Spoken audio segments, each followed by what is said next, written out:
Good evening and welcome to your Wednesday night podcast here live on Four Lads Had a Dream. My name is Andrew and it's a pleasure to be joined tonight by my very favourite podder, Kenny. How are you doing, man? It's been a while.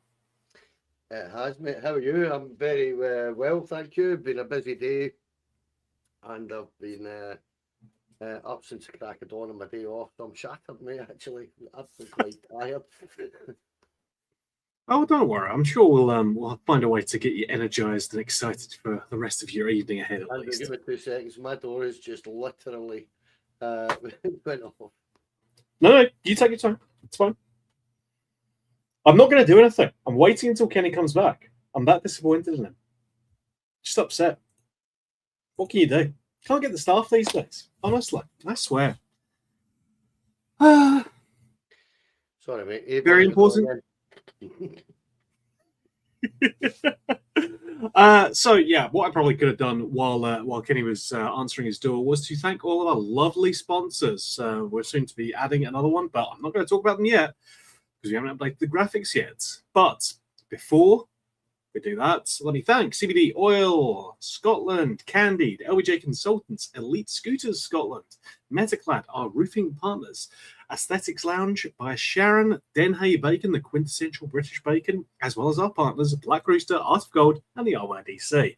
So now we've got that out of the way, now we've got Kenny's Avon delivery out of the way, let's get stuck into the news. And the biggest news of all was that Daisuke Yokota has joined, 26 years old.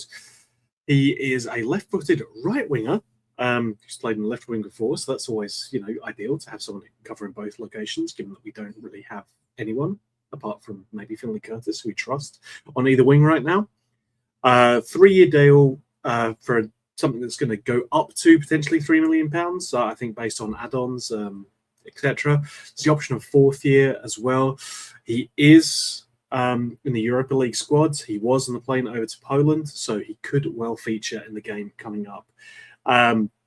Kenny, not that it's a slight on any of the players who he's going to be joining, but I would have him starting that game come Thursday.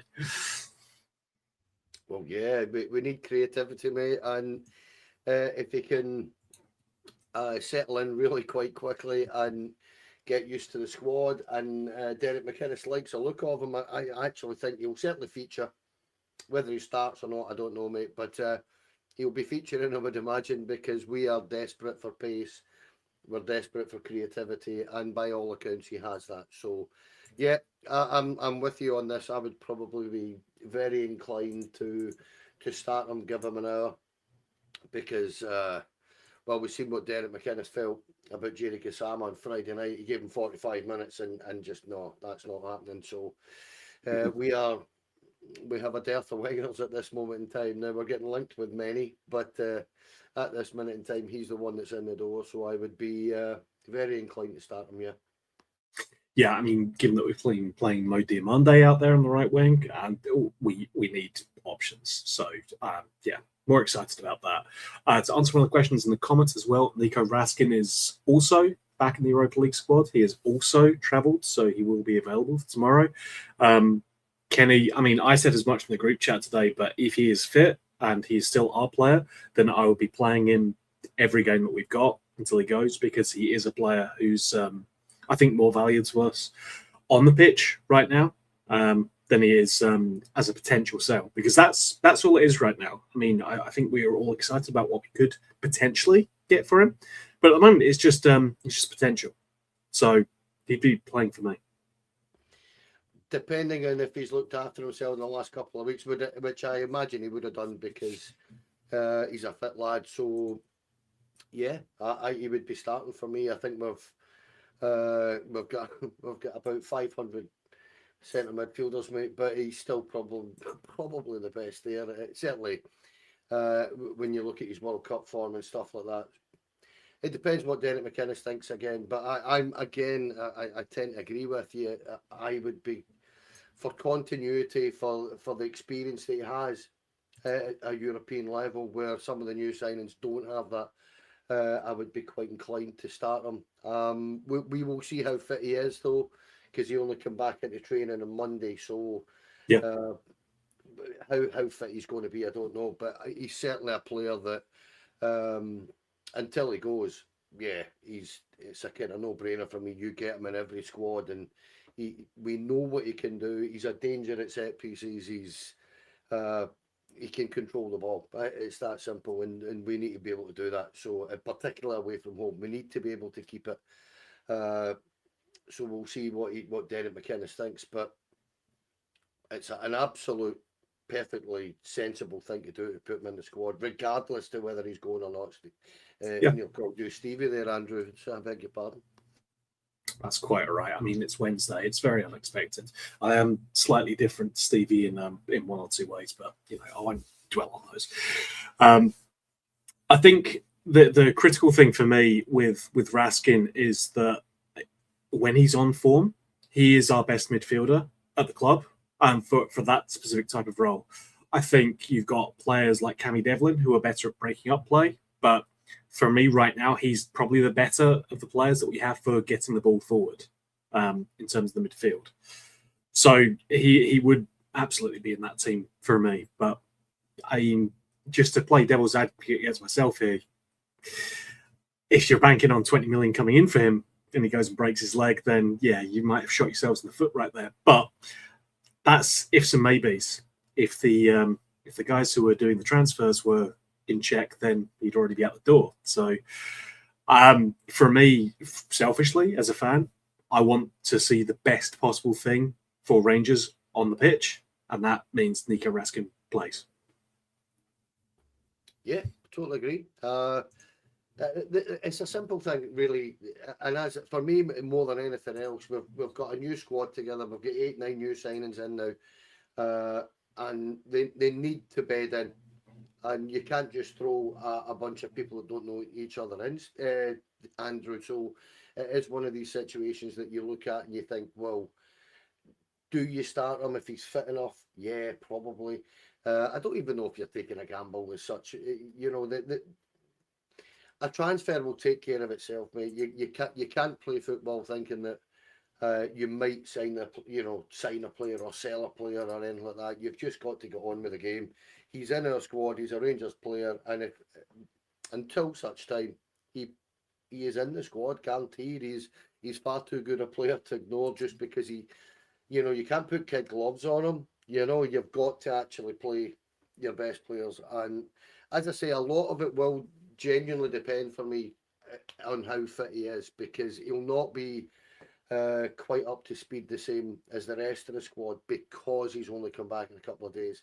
But if he has kept himself ticking over while he was on holiday, which I would presume so, I seen a picture of him yesterday and he looked very lean, looked happy, and yeah, you do what you've got to do for Rangers. You can't think about anything else. This tie is far too important to ignore the fact that at the end of the day, there's a 20 million pot of gold. If we can get through these ties, mate, you have to kind of consider that, and that's the way I see it as well. Yeah, no, completely agree. I would say as well, we had a brief video that got released by Rangers TV, actually on Rangers YouTube as well, which showed Niko and our new signing all playing and sort of trying themselves out. I will also say that Yokota managed to assist with a goal, although the player he had to beat was John Suter, so I'm not sure how much credit we can ascribe him for that. But yeah, we shall see. For Capability Brown, who's asking me to reread the sponsors, you'll get that at the end of the podcast as a treat, okay? Don't worry, I will do it again. It's going to be very impressive. But not until then. They only pay us enough for 2 reads per episode. This one's the one at the very end, so that's what we're going to get. Now, as we've sort of talked around, we are looking ahead to our game against the Polish mob, whose name, quite frankly, Kenny, I'm not even going to bother to pronounce. Okay, we got 2 matches against them, and after that, we're never going to see them again. I'm not going to learn how to pronounce it just for that. Okay, the Polish mob that we're up against. Slight change again to the Europa League squad. Clinton Nsiala, one of the defenders in the squad, has dropped out for Yokota to come in, which, despite what Stevie said last night about us, obviously we couldn't possibly sacrifice the defender. Hey, we found the one that we can, and we have. because we needed more midfielders in there, obviously. So that's the change. I know that our new South African, Sonny Makanya, is also in the squad. I would strongly suspect that he features during that match. I know that both Sterling and McCrory can play centre back, but for me, I think you play people in the natural positions as much as possible. I think it's going to be an interesting one because obviously I don't think we're going to take them lightly. We know how much this means. There's no such thing as an easy tie in the Europa League, even the qualifiers. So I do think we need to approach it with the right mindset. But I think it's still an opportunity because they are one of the lower ranked teams that we could have come up against. I'm hopeful that we can go over there and do the job. I would expect Rangers on form to do so. But it's Rangers past couple of years, Kenny. So you can always find a way to surprise you. How do you see it going as things stand? For me, it's going to be a really tough tie, Andrew. I think over the two games, I'm hoping we've got enough about us, and I expect us to have enough about us. And as you say, their lack of experience should help us. However, sometimes being away from home first doesn't necessarily help you, because if you get off to a bad start, then you're up against it for 90 minutes. Kind of literally, you're going to find it tough. However, in this competition, we should have enough about us to beat a team like that. But as you said, last season our European form was poor, poor at best. I think we ended up with, 4 points or something like that. I can't remember exactly, but it was very disappointing. Mitigating circumstances for that. Russell Martin was there, and by the time even Danny Rule came in, he managed to steady the ship in the last 2 or 3 games, but that was it. For me, this is a team, this is a Polish side that won the league a couple of years ago. They got the quarterfinals of the conference, so they've got a bit about them. There's no doubt about that. It's a level up. We know that going into Europa League is a level up from the conference. However, we need to go about our business properly, professionally, and for me, I would personally, Andrew, I'd keep it really, really tight the first half. Really, really tight. Give nothing away. Make sure, even if you've got to concede possession to a certain degree, make sure that you're tight, compact, and everybody knows their job. We've seen this over the years under Steven Gerrard and Phil Clement and etc. That we know what we're doing at that level. We tend to know what we're doing. We've got something about us there. So that's my kind of take on this. That go there, keep it tight. If we could come away from Poland with a draw, I'd be delighted. If we can get a narrow win, I'd be even more happy. But just don't take a heavy defeat. Keep yourself in the tie. It's that simple. And keep it tight at the back and take your chances, Andrew. It is that simple. And we've seen it many, many times that Rangers have it within them to do that at this level. Let's hope we do it tomorrow night. Yeah, an important thing for me is that we keep the site alive more than anything else. We know that the second leg will be at home. We know that we should have more of an advantage there. That's been less true in recent years, but I'd always back us against almost anyone at Ibrox. But you cannot leave yourself in a position where it is, you're leaving yourself too much of a mountain to climb, if you like. We need to be giving ourselves enough to stay in the tie, to be in a position to go ahead and complete our work next Thursday. So yeah, that's going to be the biggest thing for me. Just making sure that we do not put ourselves out the tie, because we can't win it tomorrow, but we could definitely lose it. Well, exactly. That's exactly what my kind of point was. Is make sure you're still in that tie at the end of the 90 minutes, because yeah, I'm with you in that as well. At Ibrox, we should be able to take care of a team like this without being disrespectful. With a full house, the noise there, the backing of the support, then they really should be able to go about getting the result that they need next Thursday night. The key to that, as I say, is not taking a heavy defeat, which I don't think we will. I genuinely don't think we will. I think all we need to do is be understanding of the fact that they've started this season very, very well. I think they're unbeaten, and they've won their last 5 or 6 games, competitive games. So they are a confident side. They're quite a cosmopolitan side, I've noticed as well, mate. So they've got a lot of different players from different nations in their team. So I don't know any of them. I'm not going to pretend I do. But we'll see how we go, because the one thing we do know, Andrew, is that we're going away to Poland. You're going to get a tough game. They're always big, strong, physical, reasonably technical Eastern European sides. It's what they are. We know what they're doing.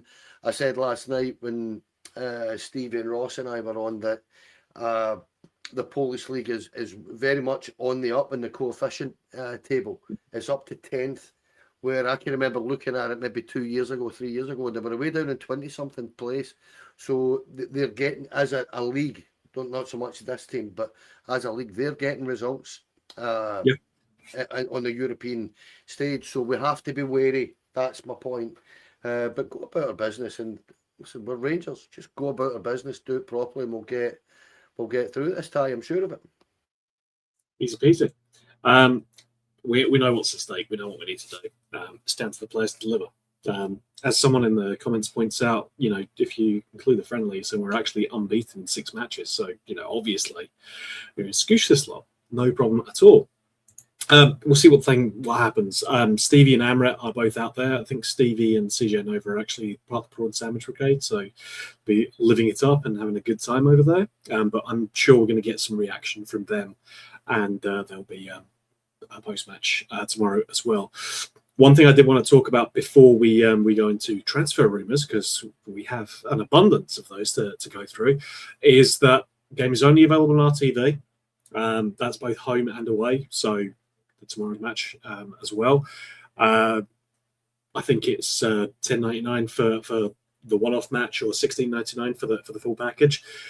The important thing is, if you do want to get yourself the game, you've got to do it an hour and a half at the very latest before the game. So if you're listening to me saying this and you haven't got yourself set up for the game and you want to do that, do it now. I'll forgive you losing attention to us for 30 seconds while you go and sort it out, because if you don't do it, then you won't have a way to watch the game legally, and I'm not going to condone anything, especially if you can give Rangers the money. I'm always going to be happy about the fact that we can do that. So very important. There will be an hour and a half lockout pre-match. That's to ensure that the thing isn't overloaded when they do go live. So would encourage you to go and do that now if you haven't done so already. Now, next up, transfer rumours. Plenty of them. Chris Jack is reporting live. He's been asked about Kuhab Drik. That's the only time I'm going to attempt to say that. He's asked about that player specifically. He said in response to that the club are looking at several wide players and the talks are ongoing. Some reports have been accurate. Now, given that we've been linked with, I think, almost every winger in every league, of course, some reports are going to be accurate. But he said that we want to bring the best we can. He spoke about Kavanagh support, and he said we need to see how this all lands. So, I think the word will be patience. We would like to have that, but it's never going to be possible while the season is effectively ongoing, Kenny. We aren't patient at the best of times. I see some people already writing off our new signing before he's even kicked the ball for us. So, we're not a patient support at the best of times, but especially when we're failing to win games, as happened last Friday. So there will be patience to a point, but we need to start seeing change to the squads and quickly. Rangers fans and patience are two terms that don't really go together, is it? But look, it is again a situation where the boy from PSV Eindhoven, he's a good player, mate. I do know that he's a very tidy player. I don't know what his form's like of late. I haven't seen much of PSV. In fact, the last time I seen them, it was against Arsenal last season, and they got a bit of a doing, but I remember that boy scoring. Now, the thing I would say about him is that he's a blast for the past to a certain degree. As Dougie said, isn't he? A bit of a blast from the past, because we know all about him, because he's a fine player. But the thing about it for me is that more than anything else, Andrew, it's great to start getting linked with actual quality. We've got the Yokota lad in. That's good news. That's great for us. That's one position for Thursday night that we're managing to get sorted. We're desperate for more wingers. Now, I talked to Stevie just before we come on, and he said we are actively looking at more wingers at this minute in time. There's one or two deals that are beginning to get closer. That's what he said. We're still looking at centre halves as well, mate. That's the issue that we have. We're still looking at centre halves, still looking for a left back, all these things, But when it comes to this boy, I would be very excited about that. Now, I don't know. I think I've stuck it on the agenda, Andrew, that, we're talking about the boy from Frosinone, the Algerian lad, whose name escapes me at this moment. Fares Gajimas.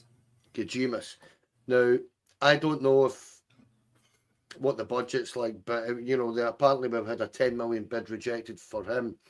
And the latest I seen on Twitter just about an hour ago was that we've had a bid rejected from PSV for this lad as well. And you're sitting giving it. Actually, we are very active now, so that we just.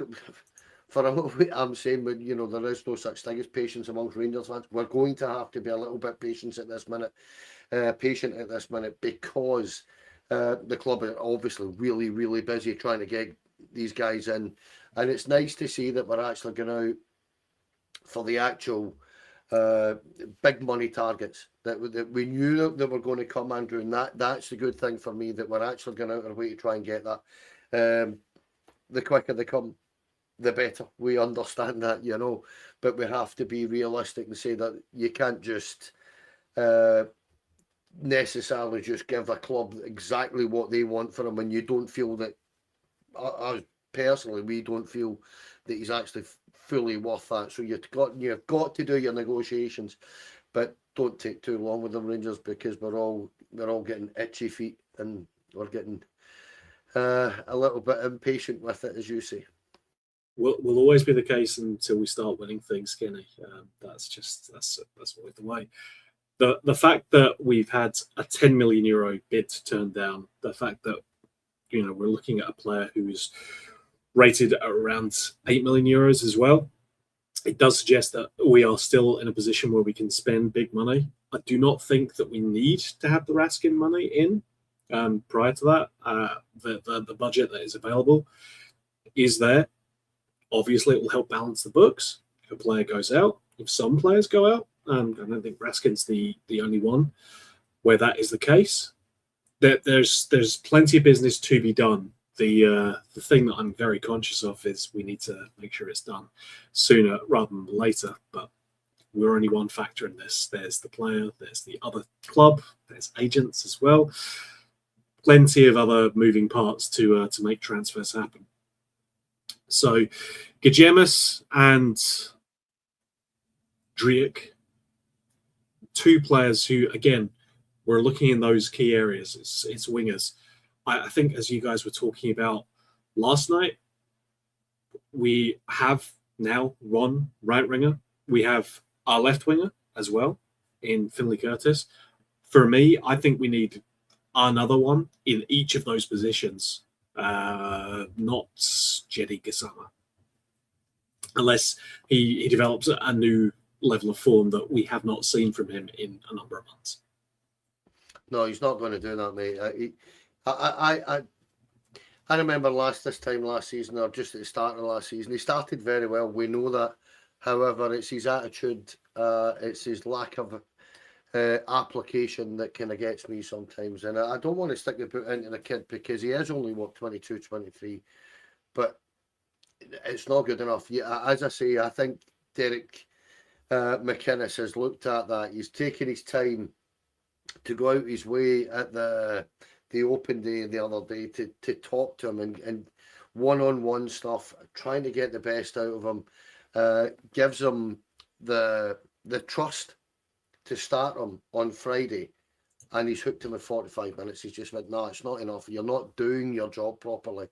So if me personally, I would be happy to see JD Gassama move on, and we bring somebody else with a bit more quality in, and a bit more of a work rate that that we need. That's the point. We need people that are going to work back as well. I'm greedy with wingers here, mate. I said this again last night. I actually want 5 wingers. I want us to be able to have lots of wingers, because I said last night, and I meant it, that I think to a certain degree it's the difference between us and those on the other side of the city that are winning the league, and how many times they'll go and win a game in the last 5-10 minutes, and it's because they're bringing attacking players with pace on, while other the opposition defenders are getting tired, and they can bring on like for like replacements. So, and I'm not saying that they all work in like across the city, because they don't, but at the same time, they do have a knack of scoring late goals, and I do believe that's why it is, apart from other obvious reasons that we won't go into. But it is, the reason for it is that they're bringing on pace and ability, somebody that can beat a guy and get a byline, and we are sorely lacking in there, and that's why I want to see us make sure that we do by the end of this window. Yeah, it's not just wingers, it's all over the pitch. It's anywhere in the attacking areas, quite frankly. We have, 20 defensive midfielders at the moment. It would be good to get some more attacking midfielders in there, apart from Delo Asgard, who I believe is our only attacking midfielder, technically, that we have on the books right now. So we need more options there. We need to change the balance of this squad. We need more wingers. We definitely need another left back, because I said it so often at the start of last season, we cannot go into this season with one left back, and that's exactly what we did do. And we were fortunate in that Megoma never picked up an injury in the first half, and we ended up with a pretty good alternative to him. But we are now back in the same position again, and we knew we would be in this position like early on, basically from the end of January last year, when we failed to bring in anyone else. We knew what our defensive situation was going to turn into. We knew that a number of players were going to be leaving, either through the end of contract or because they were on loan, and we weren't planning on picking it back up again. So defense is an area that sorely needs looking at. Clinton and Tiala going out on loan probably makes sense, but only in a position when we have alternatives in there. The same with John Suter as well. I think I'd be quite happy to see him go out, but we need replacements in as well. We cannot just rely on, or we can stick McCrory or Sterling in there, because Sterling certainly is not a player I'd be hanging my hat on in terms of fitness and availability. So defense is, for me, the key area after wingers, because I would like us to score more goals, certainly. But the one thing I would really like us to avoid doing is conceding. No, you're spot on. And centre halves are absolutely key at this minute in time. We've got Ben Godfrey just got an injury and he's out for a month. And going by his injury record over the last couple of years, he is not going to be the most reliable of centre halves. So we need to sort that. You said that really eloquently about Jaden Magoma and two Romans coming in, and the fact that our recruitment team have managed to start this season in exactly the same situation as we were in last season is tantamount to appalling. It's appalling that we haven't got a left back in. That should have been done almost instantly. Same with the centre half situation. I said again last night, Andrew, I'm a big believer that you build your team from the back, you get your foundations, you get your core, that's fine, you get your back four right, you get your midfield right, you get through the spine of the team, and you add to the quality. So I understand some of it to a certain degree, but the fact that we're a mile away from having a settled back four is ridiculous. The season started. We need centre halves. We need a left back. This has been known since the start of last summer, when we filled our back four with loans loan signings and guys that were out of contract at the end of last season. We have known this for a long time. So the imbalance in the squad is there for everybody to see, and the imbalance of the way we went about this transfer window is surprising and a little bit worrying for me. Yeah, no, I completely agree. But we have what we have. We go into this match tomorrow, kicking off at 5 o'clock UK time. We know what the squad is now. Hopefully, our new player can offer some more attacking options. Maybe Niko Raskin will be just the shot in the arm that we need as well. We shall see. What I do hope is that Derek McInnes has learned the players that he can trust, the players who maybe need to earn that trust. And we see a different attitude from a number of the players as well going into this match, because if we show up the same attitude that we had, especially in the first half, then it's not going to be a fun evening, unfortunately. Well, it's an early kickoff as well. I'd like it to be a fun evening. I'd like to set up the rest of my night quite nicely. I'll be at the Bermondsey Beer Keller, catching up with a few of the boys, and I expect to be insensible in the evening. So I would like it to be a good, fun event. So we shall see. We shall see what happens. Kenny, I want to wrap up a little bit early because the Rangers women are playing right now on YouTube against Slavia Prague. That is the UEFA Women's Champions League second qualifying round. So head on over to Rangers YouTube and check that out. But before we do that, let me first read out all of our lovely sponsors one more time, because I know at least Capability Brown is excited to see me do that. So my thanks once again to CBD Oil Scotland, Candide, lovely Candide, LBJ Consultants, Elite Scooter Scotland, Metaclad, our roofing partners, Athletics Lounge by Sharon, Denhay Bacon, the quintessential British bacon, as well as our partners at Black Rooster, Art of Gold, and the RYDC. My thanks, as ever, to them. I believe we are getting another sponsor getting in, so it's going to be even more crazy to read, and the outro will go even longer. But hey, all of the money goes back into Rangers, so it's all money for them ultimately.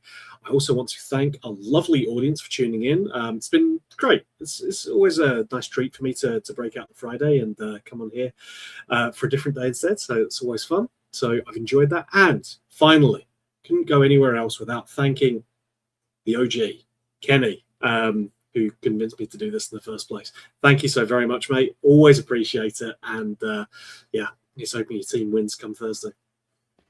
Same to yourself. No, thank you for coming on and covering for Stevie, who's away on a jolly, as you know, over to Poland. So good luck to him. Hope he has a great time with CG, and Amarit's hooking up with them tomorrow, I believe. So that'll be good fun for them. But as I say, thanks for covering. Been a long time. Actually, we see each other in the management chat. That's what we do at the minute. We don't tend to pod very often together much these days, but we've got a history of many years back, mate. So it's always a joy to podcast with you, mate. I love it. No, I appreciate it, man. And yeah, it's a long history of mostly pain, unfortunately, Kenny. But you know, one of these days the sun's going to come out. I know. We shall see. Anyway, folks, I don't want to keep you too much longer, but thank you all again for tuning in. We appreciate you so very much. My thanks again to our sponsors. My thanks again to Kenny. And, folks, until we talk to you again, bye for now.